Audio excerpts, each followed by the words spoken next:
cruiser and longer for anything larger than that. Also, the U.S. Navy had just developed the Tomahawk cruise missile, which was such an important asset that it's still standard throughout the fleet today. But none of the ships then in service could have them quickly or easily retrofitted. The Iowas, however, had a huge reserve of buoyancy.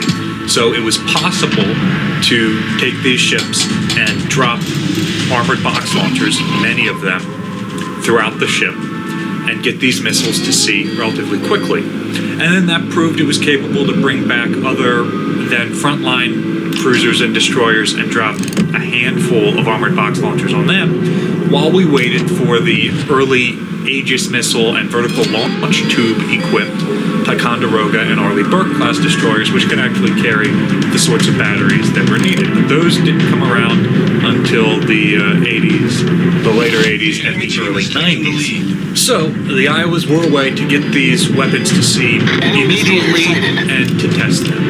And then, of course, there are the threat of the Kirov. And honestly, the Iowas aren't the greatest response to the Kirovs. The Kirovs have some really high-performance, long-range missiles that NATO just didn't build anything comparable to. So it's much better to fight a Kirov with a couple of American destroyers or a carrier battle group than to do the hypothetical Iowa versus Kirov that we're going to talk about today. All of that said, the Iowas absolutely scared the pants off of the Soviet Union. They could damage an Iowa, and they could probably damage an Iowa before it got close, assuming they detected it first. They didn't believe that they could reliably sink an Iowa-class battleship, and that's probably true.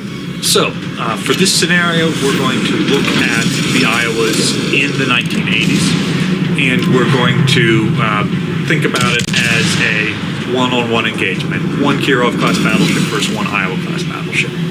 The Soviet Union ended up building 4 Kirovs, although they had plans for 6 hulls.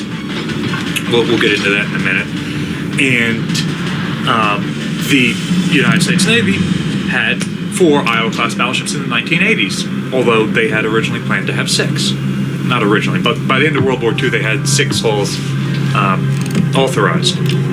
The Soviet Union tended to have a single Kirov in each of their 4 main fleet areas to operate as flagship. The United States Navy tried to keep 2 each in the Atlantic and the Pacific, their 2 main operating areas, so that they could have one out and one in port at any given time, so that they could always have one forward deployed. Really, it takes 3 ships to do this right, but there weren't that many other old battleships flying around at this point.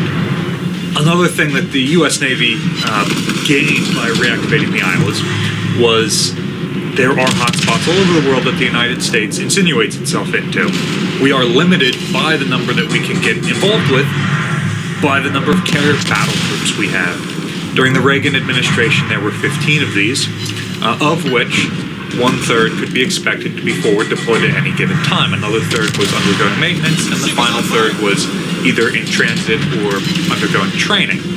So, realistically, the U.S. Navy had 5 battle groups that it could send if there was a civil war in Lebanon or South America, or if the North Koreans did something, or if we had the South Straits of Taiwan, or if we had to go into the Persian Gulf, or if we got into a first-class shooting war with the Soviet Union.